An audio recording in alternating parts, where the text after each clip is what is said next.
decade did you live in Atlanta? The same decade that you were there. Everybody, welcome back to Power 97.5 LA iGlobal Media.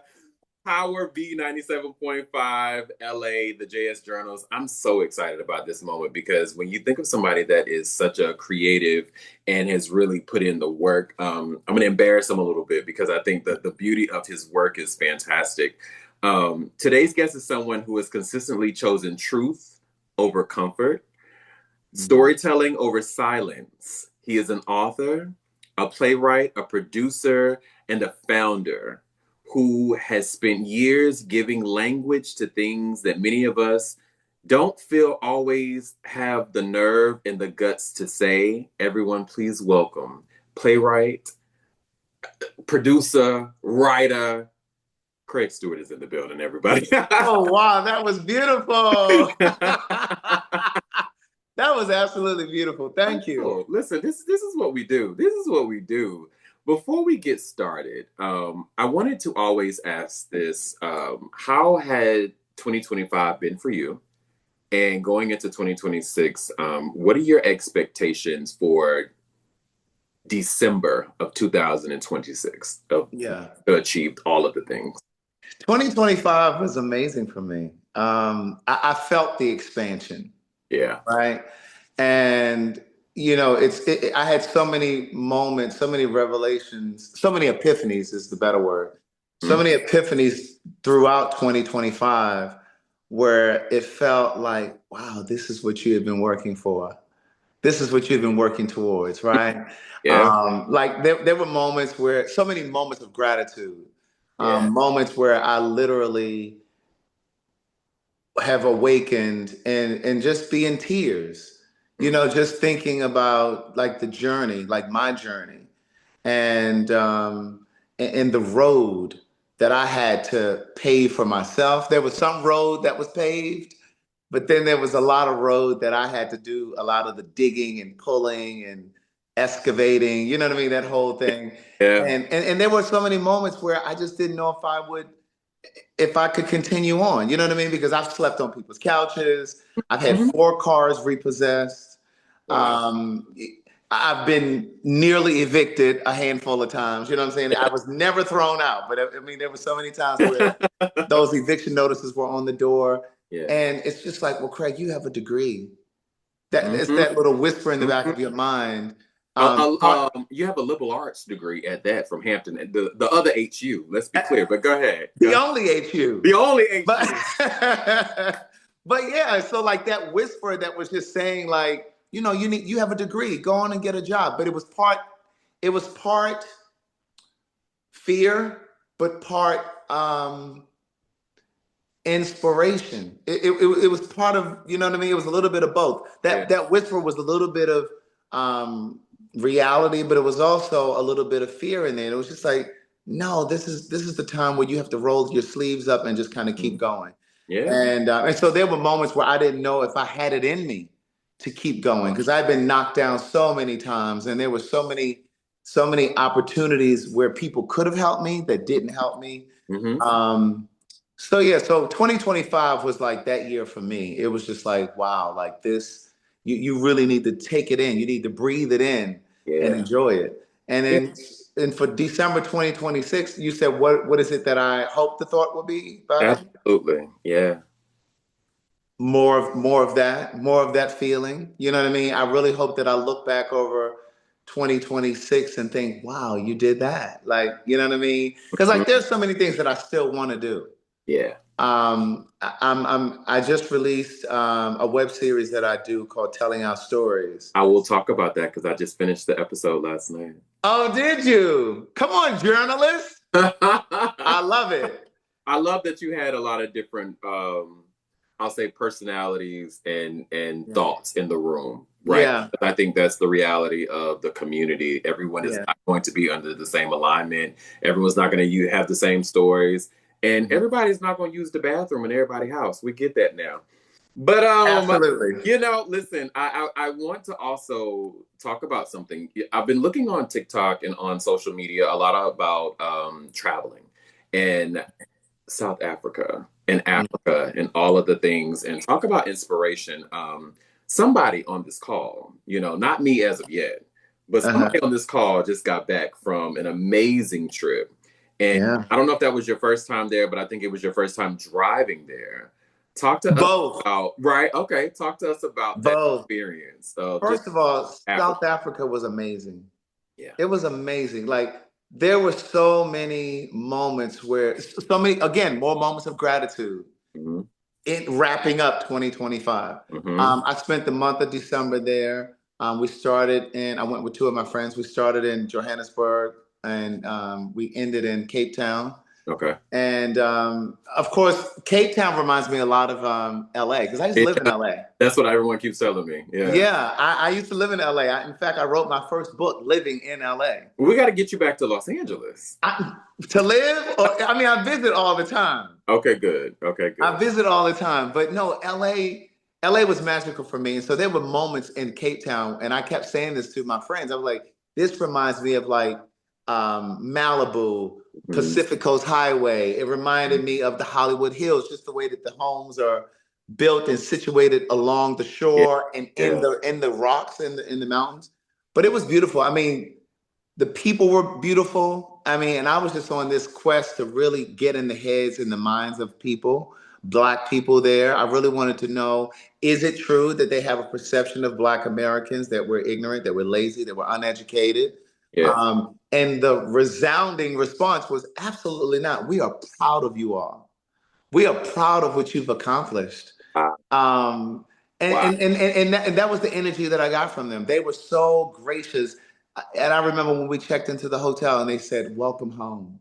You know, Woo! yeah. I mean, it was amazing. They were so kind. They were so gracious. They were so helpful. I mean, several people wrote down all of the things that we should do in Johannesburg, all of the things that we should do and see in Cape Town, even down to like restaurants. Like this is Yeah, what you should yeah. see. This is what you should see. This is where you should go.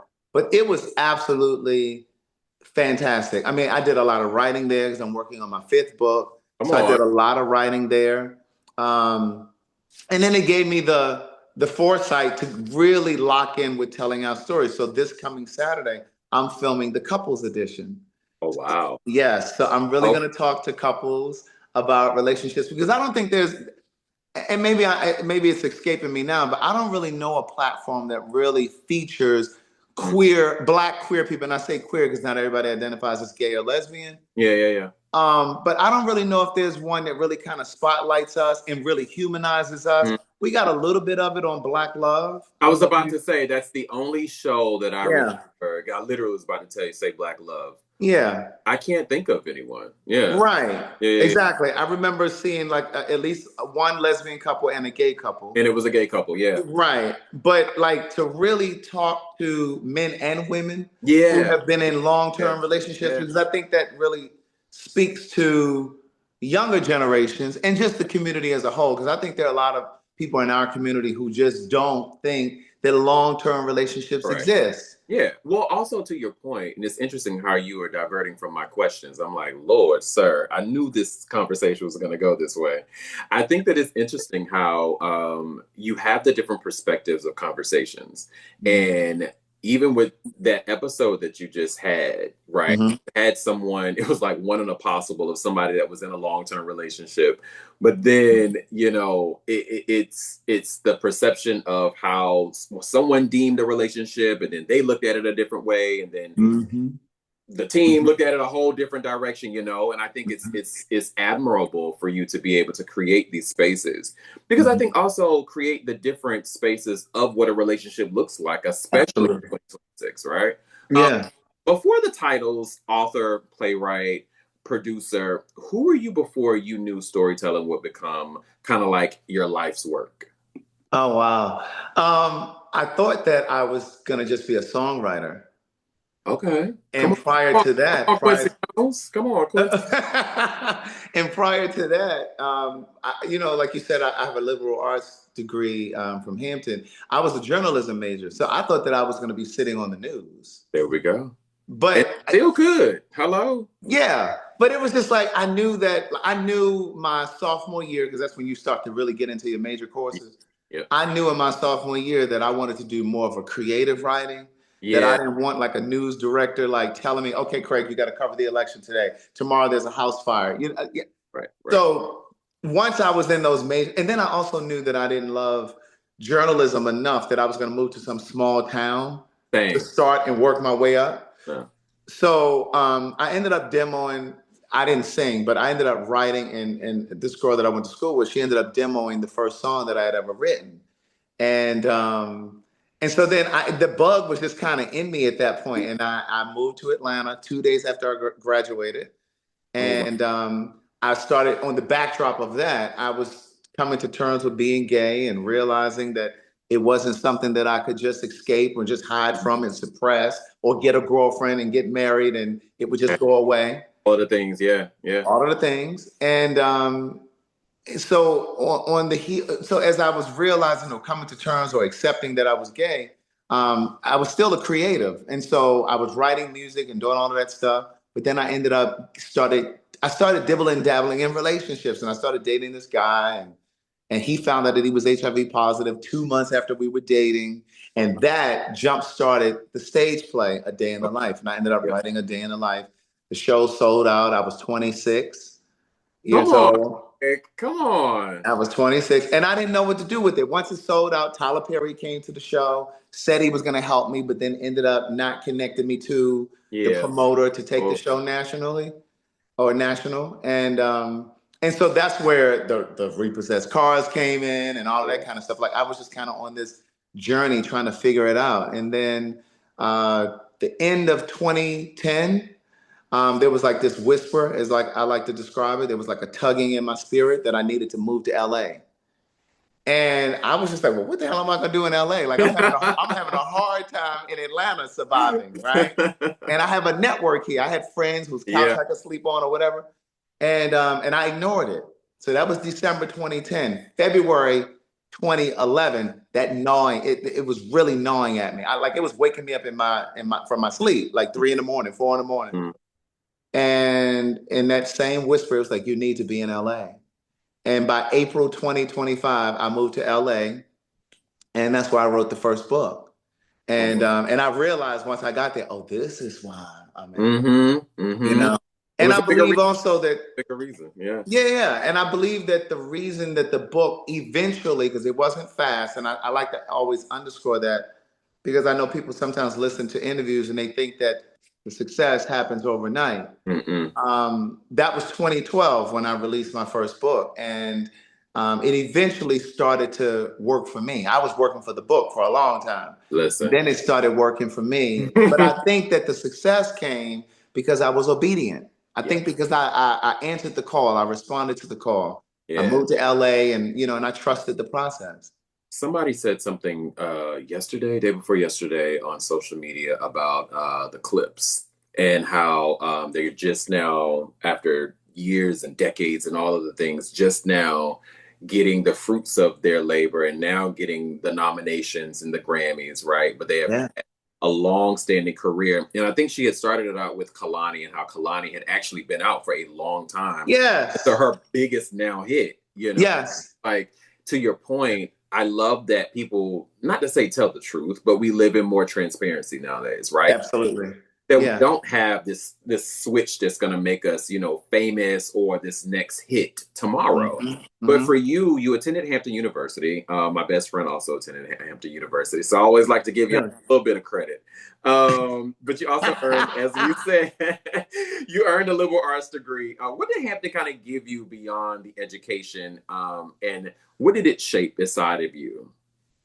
I say this all the time. Hampton was one of the first best decisions that I ever made for myself. Okay.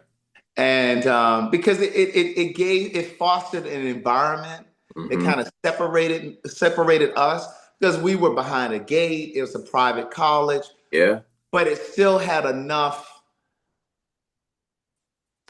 je ne sais quoi. It had enough of whatever It did. that really exposed us still to the Tidewater area, Virginia Right. Beach, Norfolk, all of that. Mm-hmm. Mm-hmm. And then I have just friends for life. Like I remember when I was graduating college, one of the fears that I had leaving college was that you know, eventually life happens and you can sometimes lose touch with people. I was afraid that I was going to lose touch with people. And I remember saying to one of my friends, listen, we got to stay so close that if you have a doctor's appointment and you got a cavity, you got a dentist appointment, I need to know about that dentist appointment. But I'm still very much so in touch with, you know, some of my friends, some of my close friends from Hampton. Yeah. So that's one of the things that I love, you know. I love that about HBCUs. I went to A&T. Yes. Shout out to Aggies. But I almost went to A&T. You should have gone. You should have gone. But, you know, I think after graduation, to your point, you moved to Atlanta and then you wrote A Day in the Life.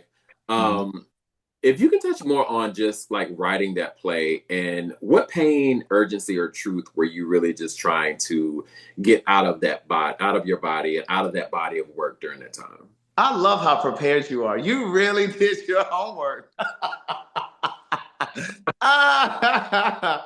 So I ended up writing A Day in the Life. It was 1999. Come on. I was 23.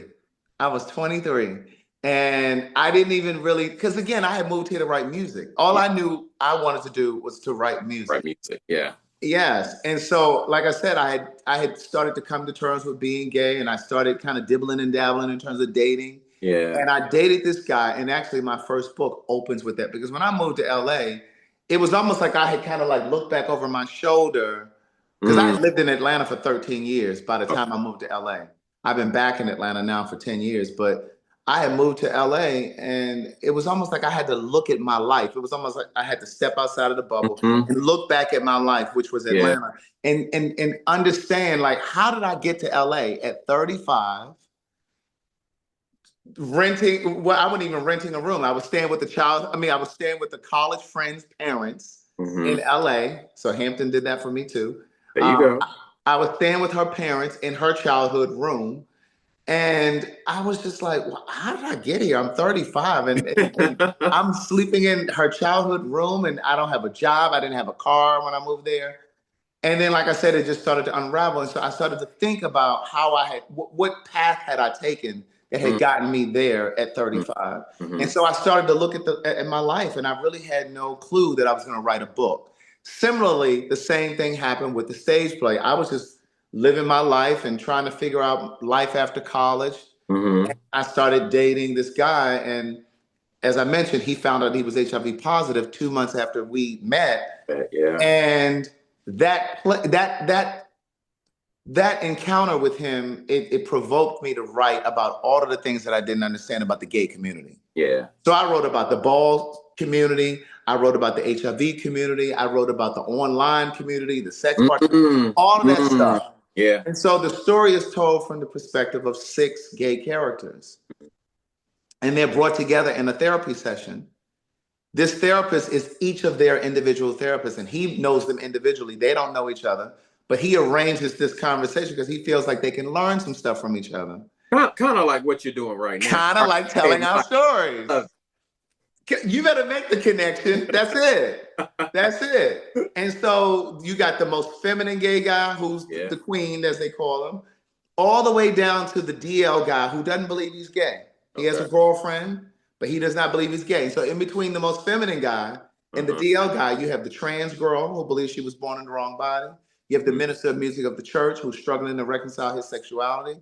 You have the closeted professional. He's in a relationship. They live together, but nobody knows that they're gay. Then you have the gay guy that's probably you and me, who fits right in the middle of the spectrum. He's clear about who he is. He's comfortable with who he is. He just wants a healthy relationship, and that's it, and that's all. And then is there one more person? I think that might be it. I think that's all of the characters. And so they come together in this focus group. So that play was born out of that relationship that I had. I didn't even know that it was going to happen. And so one day it just started coming to me, and I just started writing. And that's what I've found now, all of these years later. Everything that I've decided to write or create, I never said, oh, I'm going to write a play, or oh, I'm going to write greeting cards. It just started coming to me, and I just started writing it. But during that play, though, was there a moment that people started to see themselves in that play and was like, yo, this is it? How was that feeling? It really was. And at 26, I didn't really know how to receive it. And a friend of mine that I met once I moved to LA many years later, she said to me, She said, "You're really talented, but your confidence has to catch up with your talent." Ooh. I never forgot that. Ooh. She said, "Your confidence has to catch up with your talent." And that's what it was for me. And so, Mm. like I said, Tyler Perry came to the show. He came backstage. He invited me to his house. He gave me $1,000 because he said, "I know what it's like to do your first show. I'm sure you're in debt." But I wasn't. The show had sold out. I'm And gonna take the $1,000 though, but I thank took the $1,000. Now, you. what I really Okay. wanted was for him to connect me with his promoter, Yeah. but he wouldn't do that. And so, to make a long story short, that was what I was getting from people in general. Like Yeah. people were like, "Oh my God, like I don't know how you wrote this play. Like it's like you lifted the lid off of the gay community, like the roof, so everybody could kind of see in. Like, See how did you?" And I themselves. was Yeah. 26, and I was just kind of coming into the community, You're like, I'm community just coming in here myself. and now I'm telling the story. They're like, wait, what? Exactly. Yeah. Exactly. And so, and I feel that way about even like some of the the books that I've written, when I Well, look let's back, talk I'm like, about, hold on, we're gonna get there because right as you were speaking, immediately I thought about just like the memoir of survival, right? yes, And Words Never Spoken is a beautiful memoir. And you thank think of you. that and you just telling your story. What was the risk of telling your own story publicly? You know, Jameer, like I said, I was living in LA and I literally was having like minor anxiety attacks, not to the sense where I was hyperventilating, but it was like I would get shortness of breath when I would be up writing or when I would be sleeping. And Mm-hmm. I would wake up, much like when I was getting those feelings that I needed to move to LA. Yeah. Once I was in LA and I was in the thick of writing the book, there would be moments that I would wake up again between 3 and 5 a.m. And what I've been told is those are God's hours. Ooh. Between 3 and 5 a.m. are God's hours. Those are the times that He's trying to get in touch with you.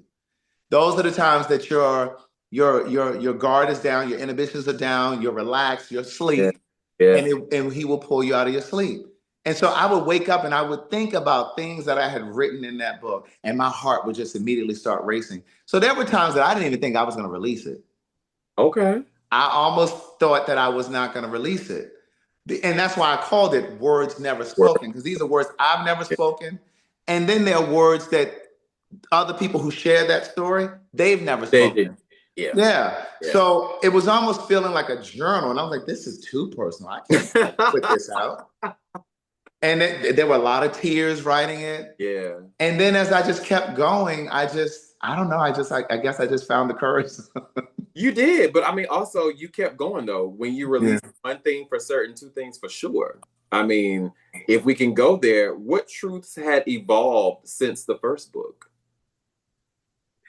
One of the realizations was to not speak in absolutes and never say what you'll never do. Yeah. And the thing that I could never imagine doing was being involved with somebody who was married.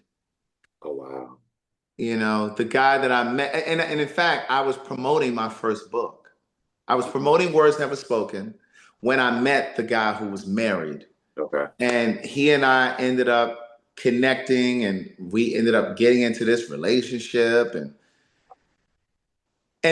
so I didn't even know the second book was going to come. I had no plans of even writing a second book. So when One Thing for Certain, Two Things for Sure came about, it was after that relationship was over. And it Okay. was me reflecting. And one of the things I realized about that relationship was never about us building and being together. Yeah. That Yeah. relationship happened specifically and solely for the purpose of me being able to tell the story, Okay. tell that story, that very specific story Mm. of men who live that very complicated life, who know that they're bisexual or gay, but they're in a relationship with a woman. Yeah. Because I think from the perception of the rest of us, the rest of the world, straight people, gay people, especially women, Yeah. heterosexual women, I think Hmm. a lot of women think that men who are bisexual or gay, who get married or in relationships with women, are doing it simply and solely because they're greedy, Mm. because they're being deceptive. Yeah. And what I found is that does happen, I was gonna but say that's that's a not that's a always the point. case. That's not all the case. That's Exactly. not always the case. There are Yeah. other instances, there are other nuances to that. Right. So in his case, he was doing it simply to appease his family. When he told his mom that he was gay when he was 18 or 19, I can't remember now which one it was, her hair fell out. She was stressed out. And he didn't want to see his mother that way. So he was really trying to please his family. And then when I wrote that book and released that book and started promoting it, I will never forget there was a guy who lived in Tupelo, Mississippi. Wow. And he had been married for 25 years. By the time I was communicating with this man, because he was emailing me about the book. And he had been married for 25 years. He had 3 kids, 2 girls and a boy, and they were all in high school. They were on the way out of high school. He had been in a relationship with a man for 10 of those years. And his reasoning was very different. He said, my wife and I are not having sex. And he said, the reason I have not left, because the man that he was dating gave him an ultimatum after 10 years. He said, listen, it's been 10 years. You have to make a decision. Either you're going to be with me or I have to be done. This man would not leave his family. And his reasoning, in my opinion, was quite admirable. He didn't want to implode his family. Wow. He said, I don't want to disrupt my family. He said, I'm making this sacrifice. So it was really a selfless act. It was, yeah. You know what I mean? And I know there are people who probably hear this and think, no, that still was selfish. Yeah, it can be. Yeah. However, he was thinking about them. He said, my kids are in high school. What would this do to my kids? What would this do to my family? He said, I helped her create this family. The least I can do is to see this through and at least let them, flourish and continue. You know what I mean? That was his thinking. I always feel like it is fair to have the conversation, because there are times that we don't include the partner, because I think we have the assumption of what we think they're going to say. And absolutely seen throughout the lives of opening up and telling people who we are, things, versus giving the person the option. Absolutely. Now that I agree with completely. So even though I understood why he was doing it, I'm not saying that I agree with that. No, Craig said I'm just saying it ain't. Yeah. I'm just saying I understood his reasoning. Yeah. But no. How did writing those memoirs change the way you speak to yourself now? When no one else is listening, right? And you had the opportunity to be open and vulnerable to write these beautiful memoirs of your truth and what you have experienced. How does that change the way that you speak to yourself now? I've always been really honest. I'm a Taurus. Okay. And if you know anything about Taurus, like, we're usually really honest with ourselves. Y'all are very honest. Yes. What's your sign? I'm a Pisces. Oh, you know what? Pisces and Taurus get along very well. Very, very. Have you ever dated a Taurus? I've never dated a Taurus before. That's going to be your best relationship. I'm serious. I dated 2 Pisces, and they were born on the same date. March 5th. They were March 9th. I love it. They were March 9th. But I've always been really honest with myself, but writing these books and then becoming a public person. Yeah, I'm even more honest with myself. It's like you can no longer pretend to not see parts of yourself. Yeah. You can no longer pretend to be ignorant of certain things. And I'll tell you, the things that I write about, I like to think I've healed from. Excuse me. So I don't allow myself to participate in any of that stuff anymore. You know what I mean? So even when it comes to like my personal life, when it comes to dating or whatever, like it's like, okay, you've written about this stuff. Like, you can't be dibbling and dabbling. You know what I mean? Like, you hold yourself to a different standard now. Yeah, you do. And I think even whenever I am in spaces, I always talk to people about just staying intentional and holding people accountable for all of the things. One of your biggest businesses that I love is Say It in a Card. And I don't even know if a lot of people even know that you have this business or even align you with this business, right? But you really were able to bridge creativity and entrepreneurship and really emotional literacy with doing this, right? You founded Say It in a Card, and it's a greeting card company and a mobile app. Yeah. What made you realize people don't lack feelings, or people do lack feelings, the way they lack languages and really know how to express them? Well, So when I was writing A Day in the Life, the stage play, that was in 2002. Okay. That's also when I first started writing Say It in the Card. That's when I first started writing those greeting cards. Wow. And so they were, especially the encouragement section, each of Okay. those cards were cards that I wrote to myself, like literally at the computer in tears, because I was having such a hard time. I knew at that point, I knew I was an artist. Yeah. By 2002, I had been living in Atlanta for 4 years. I was 4 years out of college, and things had been topsy-turvy, ups and down. And I knew I was an artist. I knew that I didn't want to go to a 9 to 5. I knew that I was called to do something else. And so I just really started researching greeting cards. And the funny thing is, I was dating this guy, the things we do for a date. I couldn't even say I was dating him. I think we went out, maybe we spent time like twice. And he had a friend who was going through a breakup with a guy. Okay. And the guy that I had spent time with twice, he was he Why? was trying to find a greeting card to console his friend. Okay. And he couldn't find one because all of the cards were so gender specific. They were like girl or she, or it was very that. Mm-hmm. And so at some point he said, when we get together next week, we should write greeting cards. He said we should write 3 different greeting cards, one for love, one for friendship, and one for, I think he said, breakup. And he said we'll read them to each other. And he said we should write greeting cards. He said because I was trying to find one for my friend, couldn't find one. Well, because I like this guy, I had my cards written. And when I got to his house, I handed him. He said, "What's this?"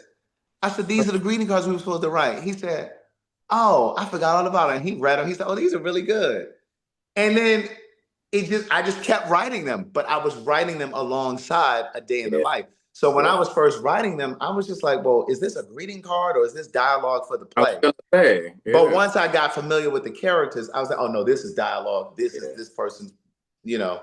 So I just started writing them. So they were they're still on cardstock, but we ended up going into like 7 different stores. But then the economy turned, and that was one of the times that my car was repossessed because we were in 7 stores, and that was like my mainstay. Yeah. And I was replenishing the cards in these different stores, but then those those businesses closed up, and so that ripple effect affected me. And then, but at the time, and I had the idea to create the app, I don't know, 15 years ago.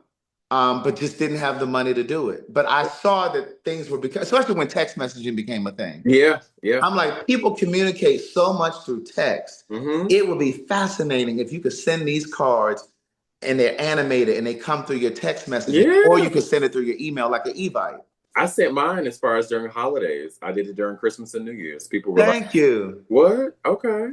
I appreciate that. And so I happened to take a trip about I think it'll be 2 years.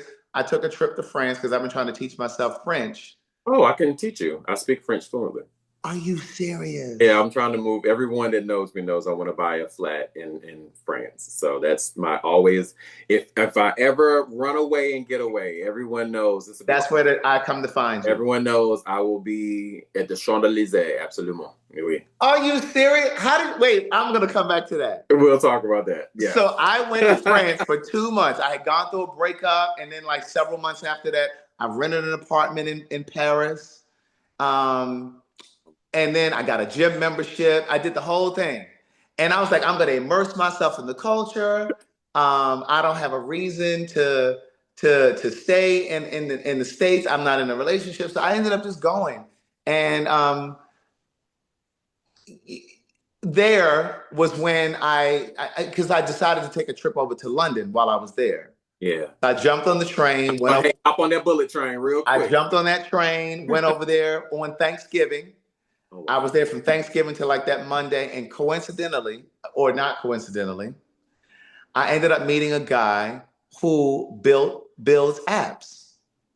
It was frequency. Talk about frequency, right? Oh my God. And so I met him through somebody else, and we would just communicate. We were all at this little Jamaican restaurant eating and drinking, and they were like, well, what are you doing? Because everybody was so fascinated that I could just pick up and come over there for 2 months.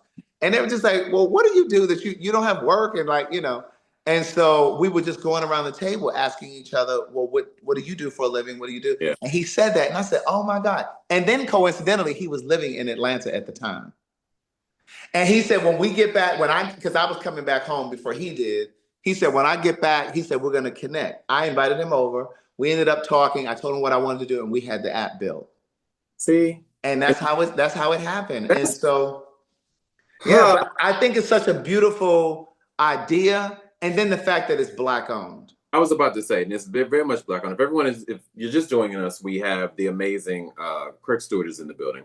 I wanted to talk about centering Black voices, and you do that very well by honoring the community and telling truths, and also just having a beautiful cultural responsibility. You're the creator of Telling Our Stories, which I absolutely love. And if you guys have not seen it, it's on YouTube, but it centers Black gay voices around dating, love, sex, trauma, and family. Why was it important to kind of tell those stories and to be told by us for us? Because I mean, just to make it plain, representation is so important. And I think that there are so many of us, Black queer men, I have to be mindful to be inclusive of everybody. Black queer men oftentimes come into this community, and I never use the word lifestyle, but I know a lot of people say lifestyle. Because see, lifestyle kind of suggests that it's a choice, it's a decision. But so many of us come into this community ignorant to the life, to what happens in this community. You know what I mean? We oftentimes don't have a big brother. Yeah. And I don't mean literally a brother, but you don't have somebody to kind of usher you into the community. And so you're just kind of finding your way. And oftentimes many come to this community through the internet, sex channels on the internet, bookstores, again, a conduit for sex. Ballroom. Yes. Yeah. And so I wanted to create, I guess, figures or examples, or have a demonstration for some little young boy who might be in Butte, Montana, or Rome, Georgia, who doesn't have an older gay person that he can look up to. That's positive. That's not into writing checks or credit card fraud or all the, you know what I mean? That's stereotypical stuff. Like, gay men generally flourish in education and in their career, in our career. Absolutely. You know what I mean? So I wanted to put that out there. And oftentimes we don't see that. Like, whenever you see television shows or movies, we're always partnered or paired with somebody white. Yeah. I think it's interesting because yesterday and throughout the last couple of months, we see the sororities and the fraternity posting, Founders Days and community. And I think, to your point, we do see so many Black gay men, Black gay women, people that are in community always flourishing in ways. And we don't get to see those stories because I feel like stories that people feel like maybe can't sell. But people like you and others that are following behind your footsteps, and thank you for being the blueprint of what people really want to see. I thank you for that. We thank you for that. But also, as co-creator and co-host of Phagtawlk, what conversations are still considered too uncomfortable for you? Even with for me or for the show? I mean, the show is definitely the show. But, sometimes there are certain conversations that are just too uncomfortable. It's up to you, We can say specifically you, since we have you on the show. I haven't had anything that's uncomfortable for me. Okay. What I think is uncomfortable sometimes for the audience is when we get into the conversations about HIV. Really? Absolutely. Wow. And we've done our job in terms of softening it. Okay. What we call it the sweep, and and the supermarket sweep, and the girls were getting swept away, and and there are people who are like, well, y'all shouldn't make jokes about that. Well, why not? We're not shaming anyone for being positive. Yeah. We're not creating stigma, but that's oftentimes what they'll say. But what I've learned from doing the show, oftentimes when people feel that way, it's because they haven't done their healing work around their status. because there are people who watch the show. In fact, I can see this guy's face. He's come to our live shows and he messages a lot. He said to me one day, he said, Craig, in fact, he said it at a live show, but he's also sent it in message. He said, Craig, listen, I got swept up by the sweep. He said, and I think that the shit is funny. He said, so y'all keep doing what y'all do. Don't let these people, bully y'all into not talking about certain things.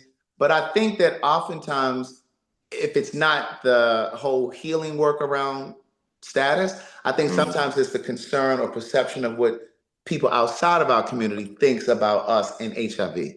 Yeah. Because of course there are ignorant people who are going to think that HIV ends and begins, or begins and ends in the community. Yeah. And that's just not the case. So I think sometimes it's just a perception thing. I remember hosting a panel at the end of 2025, and I spoke about healing and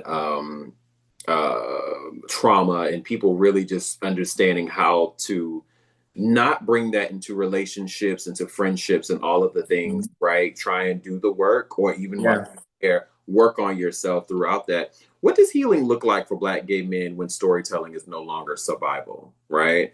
But it is freedom. It's therapy. Yeah.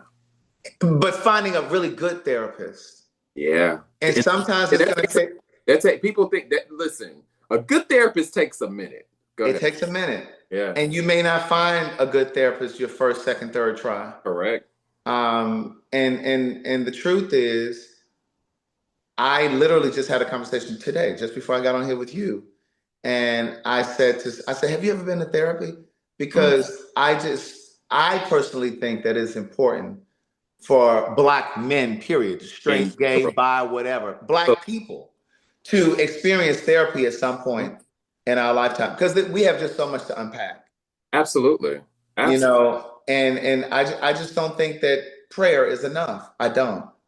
I think prayer is magical. I think prayer is powerful, but I don't think prayer is all encompassing. I think that, God gives us tools as well. And I think therapy is one of those tools. Yeah.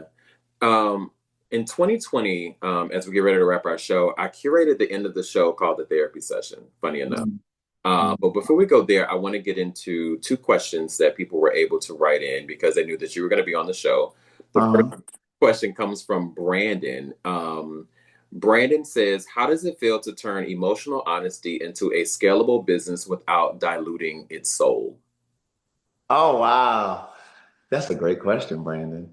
I think that's... Oh, sorry, Brandon from Miami, Florida. My apologies. Brandon from Miami. Okay. I think that is part of the reason why some mornings I said earlier that I will wake up with tears, because I look around like I've literally said to my friends and to myself, I cannot believe that this is my life. Like I get to wake up and decide what I'm going to do that day creatively. You know what I mean? And I have to say, Toni Morrison, an interview that she did really gave me the courage to really be unapologetically Black in my work. Because I'm unapologetically Black in my personal life. But to be able to merge that with my work, to be able to say that I write these books for Black people, it's for anybody to read. But when I sit down to write, I have Black people in mind. Yeah. More specifically, Black gay men. Yeah. And then everybody else. But she gave me the courage to say that. And I'm just like, wow. So, I mean, it's an amazing feeling. And I just think that you can't go wrong with the truth. I really don't. It may take longer for it to hit. Yeah. But I think when it hits, it hits. It hits. And I think when you look at the trajectory of your life, I mean, listen, you've been many places, and as you even started this interview out, from sleeping on couches to having to put your work out there, and people sometimes not see it. They do see it and not give you the opportunity or align you with the opportunities. I never want to say anyone has to give us anything, right? Because we're doing the work and we're willing to continue to do the work once we build those relationships. But sometimes it may just take a little bit longer for you to go another route. That's true. And I think it's always about, that's what living in LA taught me as well, learning to pivot. Ooh, that's why I love being here, because I know learning to pivot. Ooh. That's right. Because sometimes you won't change courses at your own volition. Sometimes the universe has to force you Absolutely. in a different direction.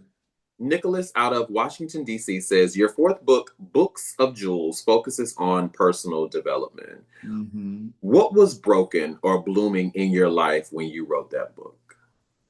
It took me about 8 years to write Book of Jewels. Ooh. Yeah. And I started it, stopped it. Like I knew the title 8 years before I wrote it. Like I knew the title. The title's amazing. Thank you. And I started writing little pieces here and there, and then I would put it down for like a year or two, and then there would be months that I would write on it consistently. I just don't think that I had enough lived experiences at the time. Fair. And so I think I needed to live a little bit more to really be able to formulate the words and ideas and experiences that I needed to really say what I was trying to say. Yeah. So I really think that, to answer the question, Book of Jewels, it's 11 chapters, and each of those chapters represents a life lesson that I learned. Yeah. And in those chapters, I kind of go through the scenarios that I experienced to be able to get to the lessons. Mm-hmm. So like there's a chapter called Dating. I talk about that gentleman that I just told you about, when I wrote the greeting cards for, and I was so anxious. And I really the 2 days. The 2 days. And then there's the chapter called Love and Fear. And in that chapter, I talk about actual relationships that I was in, where I allowed fear to eclipse love. And I think sometimes we do that. We you know what I mean? It becomes we sabotage it because of whatever. You know what I mean? We're not used to those feelings, having those kinds of feelings for someone. So, but that's what Book of Jewels is. So it really was just kind of like me writing like a handbook and saying, this is what I've learned up to this point in my life. But I think my best work, and I mean, I think everybody who writes thinks that their current work is always the best, but I'm writing a book now called The Soul's Ultimate Purpose in Life. And it really is about why is your soul here? Even you and I sitting here talking now, like why did our souls, why did our spirits collide in this moment? Yeah. You know, and this book was kind of provoked after my mom passed a little over a year ago. And so it made me think about where does the soul go when it leaves here? I know what people tell us. I know what your grandparents or church tells us, that you go on and you continue on, you're reunited with people that you've already lost. But who knows that to be true? Yeah. Who's to say that we're going to be conscious enough or aware enough to be able to recognize, oh, this is my mom right here. Doesn't mean that our souls and spirits won't collide again, but who's to say that we'll be present of mind to know? Right. You know, so it's really all of that. And Africa really allowed me to do a lot of writing while I was there on that. As we wrap our show, the therapy session is probably my favorite. Not to say I don't love your stories and everyone's stories that come on, but I love this part because a lot of people get to learn things about you that you probably never, ever even talked about. What is your biggest fear? Dying. Who knows you best? Me. Before my mother passed, it would have been my mother. How do you cheer yourself up? It's always music. What do you think your best quality is? My sense of compassion. How do you handle stress? The gym. What is on your bucket list for the first Q1?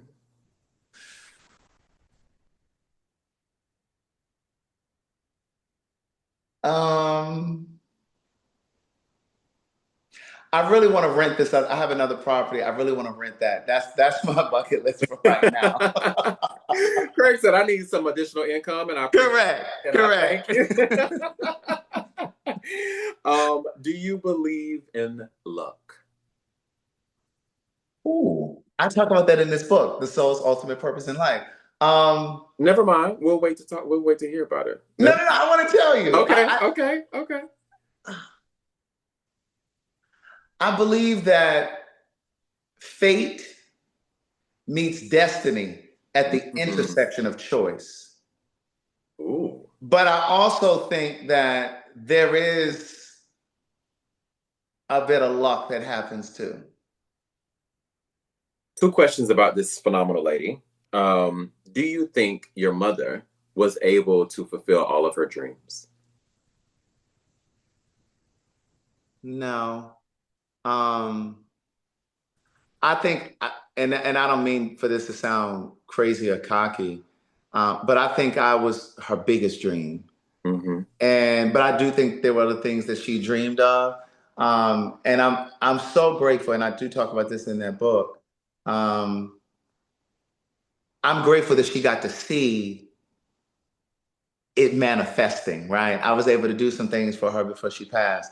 But there were definitely some things that she wanted to do. But this was our dream. And that's a part of what I talk about in the dedication of the book and throughout the book, because she and I worked for this. Yeah. You know what I mean? It was my talent and it was me actually writing the books or the plays or whatever. But she was right there behind me because when I couldn't make the payroll for my Mm-hmm. Mm-hmm. stage play for my actors and stuff, she gave me the money that I reimbursed her. So this was our dream. Yeah. Uh, Yeah.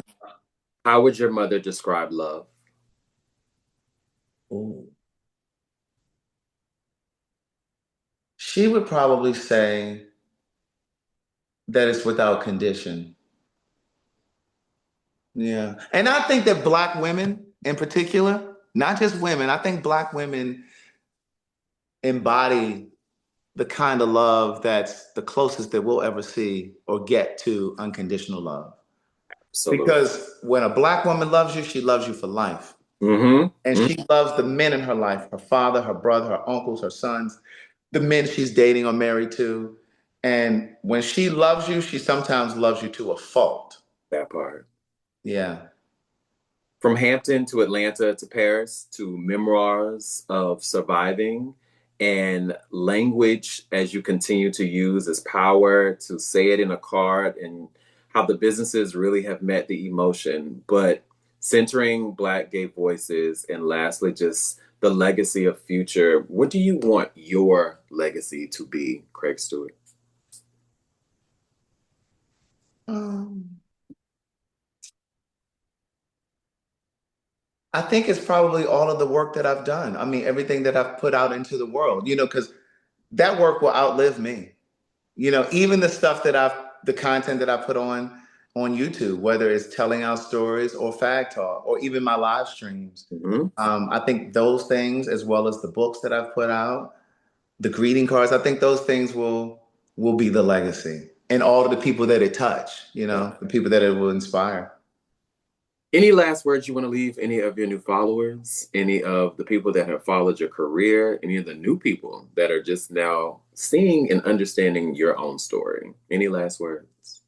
I appreciate you for being on this journey with me, and I appreciate you for supporting all that I do um, and just taking a chance on my word.